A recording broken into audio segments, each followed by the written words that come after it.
And let us start. Last lecture we have already discussed about the primary memory RAM, random access memory. Okay. Now next point, that is units of computer memory measurements. Okay. What are the units of? So 0, 1, you know, the computer binding information in the form of 0 and 1, that is known as the machine language, which is understood by the computer. Now the 0 or 1, this is known as bit, that is 1 bit, and 8 bits is equal to, this is 8 bit, this is 8 bit is equal to 8 bit is equal to 1 byte, and next 1024 byte is 1 KB, and 1024 KB is equal to 1 MB. MB मतलब megabyte. मतलब you already know everything, है ना? That is because this is the basic things, you know everything, है ना? So this is the megabyte, terabyte, okay, peta, exa, jeta. The last one is that is jeta. So this is the measurement unit. If you have any confusion, then you can call me anytime. Okay. Now the RAM, basically the RAM is volatile. Already I told you in last video lecture कि volatile in nature means that when the power supply gone, the data will be lost. So that is because whatever you do whatever the tasks you can perform on the computer, you just work on the RAM. So when the power supply gone, then data will be lost. Now this RAM basically is two type, dynamic RAM and static RAM. Okay. So dynamic RAM basically ये transistor और capacitors है ना, ये छोटे छोटे transistor और capacitor होते हैं, उनसे मिल के उनको मिला के और ये मेमोरी क्रिएट किया जाती है, जिसमें डेटा एक्सेस की जो इसकी स्पीड होती है. अब डेटा की स्पीड क्या होती है, जो मेमोरी का एक्सेस टाइम जिसको हम कहते हैं, वो क्या होता है एक्चुअली कि the amount of time taken to the produce data required from memory from the start of the access unit until the accessibility of the data is called memory access time. तो ये static and dynamic RAM में क्या होता है, इसकी जो range होती है डेटा एक्सेस की, वो 20 से 70 नैनो सेकेंड होती है. ठीक है. और स्टैटिक रैम में क्या होता है कि these are made of flip flop. Flip flop क्या होता है कि एक्चुअली में ये छोटे से डिवाइस होते हैं जिसमें पावर सप्लाई रहती है तो वो 1 होता है, और पावर सप्लाई नहीं होती है तो 0 होता है. तो वही 0-1 के कम्बिनेशन से वो फ्लिप फ्लॉप बनाए जाते हैं. एंड फिर और ये इनका एक्सेस टाइम जो होता है वो डायनेमिक रैम से बहुत ज़्यादा होता है. इस टाइम मैंने एग्जीक्यूशन बहुत फास्ट होता है इनका डेटा एक्सेस मेमोरी से डेटा रिट्रीव करने का, जो वो तो होता है 10 नैनो सेकेंड्स होता है.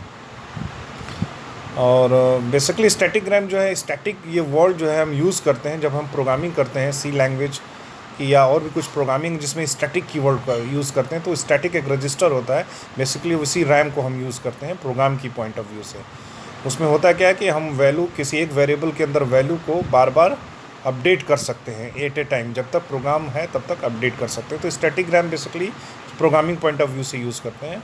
और डायनेमिक रैम जो है वो आपका बेसिकली जो है हम बड़े पैमाने पर जो है जब भी करंटली डेटा एक्सेस करना हो, ज़्यादा डेटा एक्सेस करना हो, तो हम डायनेमिक रैम को यूज़ कर सकते हैं.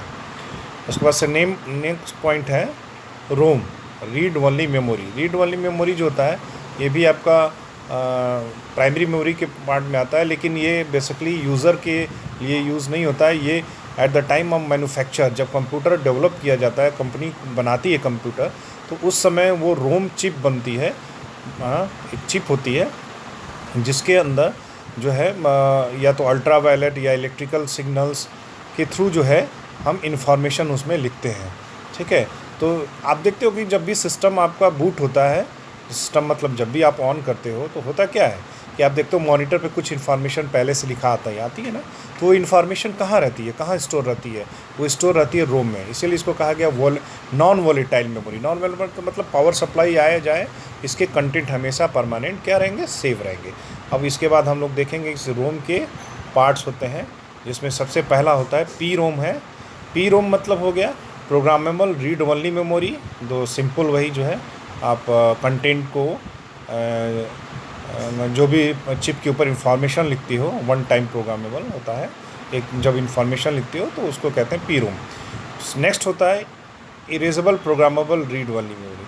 पहले से कोई कंटेंट है रोम के अंदर और उस पर आप अल्ट्रा वायलेट रेस दे के और पूरा कंटेंट को डिलीट कर दो, है ना, है ना। तो अल्ट्रा वायलेट से क्या होता है कि पूरी इन्फॉर्मेशन एक बार में क्लीन हो जाती है, फिर आप नई इन्फॉर्मेशन उस पर राइट कर सकते हो। नेक्स्ट है इलेक्ट्रिकल इरेजेबल प्रोग्रामेबल में। इसमें क्या होता है कि अल्ट्रा वायलेट की जगह हम इलेक्ट्रिकल सिग्नल देते हैं, है ना, इलेक्ट्रिकली इरेज करते हैं। लेकिन अल्ट्रा वायलेट में जैसे पूरा एक बार हो सकता है, इसमें कंटेंट को आप सेलेक्ट कर सकते हैं, किससे, इलेक्ट्रिकल से। इसमें सेलेक्ट करके और दूसरे पॉइंट्स केवल डिलीट कर सकते हैं, यानी इरेज कर सकते हैं, ठीक है। अल्ट्रा वायलेट से पूरा कंटेंट डिलीट हो जाएगा, लेकिन इलेक्ट्रिकल से आप एक एक पॉइंट सेलेक्ट करके इरेज कर सकते हैं। उसके बाद है फ्लैश EEPROM जो होता है, ये भी जो है अल्ट्रा वायलेट की तरह होता ही है, लेकिन ये भी पूरा डिलीट कर देता है, सेलेक्ट इसमें नहीं कर सकते हैं। और मास्क रोम जो होता है, ये बेसिकली ये भी IC इंटीग्रेटेड सर्किट जब मैन्युफैक्चर किया जाता है उसके साथ इसको अटैच किया जाता है ना। और ये हमारे यूज़र प्रोग्रामल माने हमारे यूज़ के लिए नहीं होता है, यानी ये जितनी भी चीज़ें हैं रोम जो होता है वो बेसिकली हमारे लिए नहीं होता है, वो यूज़ होता है basically at the time of manufacture, system से अटैच या माइक्रो प्रोसेसर से अटैच होता है ये। उसके बाद नेक्स्ट पॉइंट जो है वो स्टोरेज यूनिट है। ये सब आप लोग जानते ही होंगे। स्टोरेज यूनिट में मैंने जहाँ पर डेटा हमारा परमानेंट स्टोर रहे, तो जिसमें आप देख ही रहे हैं कि हमारे पास जो है जो भी डेटा स्टोर हमारा होता है उसमें जो है हमारे पास ये देखिए यहाँ पे डेटा स्टोर में क्या क्या है, हार्ड डिस्क है, CD-ROM है, DVD है, CD कॉम्पैक्ट डिस्क है, डिजिटल वर्सटाइल डिस्क है, पेन ड्राइव है। तो इसमें क्या हो जाता है कि हम इसमें जो है डेटा स्टोर कर सकते हैं। देखिए हार्ड डिस्क को हम कहते हैं मैग्नेटिक मीडिया, CD-ROM और DVD को कहते हैं ऑप्टिकल मीडिया। ऑप्टिकल मीडिया क्यों कहते हैं? क्योंकि इसमें जो भी CD या DVD जो होता है उस पर क्या होता है कि लेज़र बीम जाती है, और लेज़र बीम जाती है तो वो हीट होता है, जिस हीट होने पर वहाँ पे गड्ढे बनते हैं जिसको हम पिट्स कहते हैं, और उसी गड्ढे पे यानी पिट्स बने इन्फॉर्मेशन राइट होती है। तो जहाँ पिट्स बनेंगे वहाँ 1 होगा, जहाँ पिट्स नहीं बने वहाँ 0 होगा। तो 0 1 की इन्फॉर्मेशन जो होती है वही क्या होती है, आपका डेटा होता है।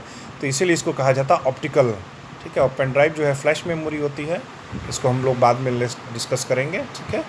नेक्स्ट जो है तो ये हार्ड डिस्क है। तो हार्ड डिस्क में हार्ड डिस्क के लिए आपको मैं बता दूं कि हार्ड डिस्क का कैसे होता है। एक्चुअली में हार्ड डिस्क को बताने के लिए मैं आपको यहाँ पे एक ड्रा कर रहा हूँ, इमेज ड्रा कर रहा हूँ, उसको देखिए ध्यान से। हार्ड डिस्क में होता क्या है कि एक जो है ऐसे रॉड होती है, ठीक है। उसके बाद से यहाँ पे क्या होते हैं, प्लेट्स होते हैं, ऐसे छोटे छोटे प्लेट्स होते हैं, ठीक है ना।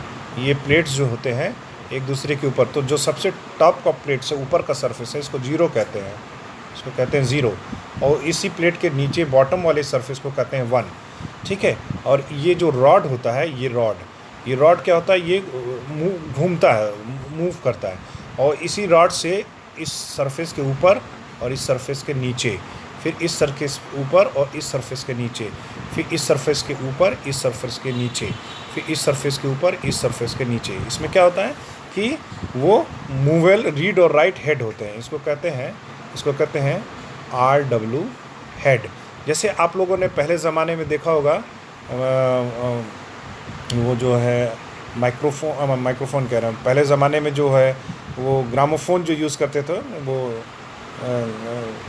जिसमें वो कैसेट और CD वो लगे रहते थे गले में, और उसमें क्या होता था कि वो एक रीड राइट होता था, एक हेड होता था, वो हम वहाँ पे पेस्ट कर देते थे वहाँ पे, और उसके बाद वो पूरा डिस्क जो है पूरा रोटेट होता था, है ना।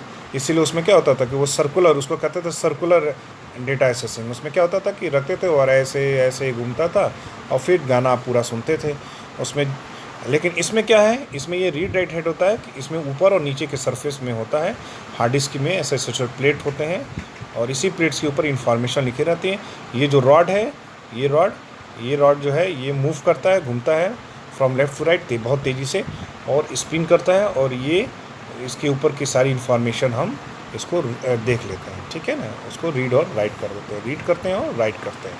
तो ये इंटरनल आर्किटेक्चर है हार्ड डिस्क का, ठीक है। बस okay, thank you very much.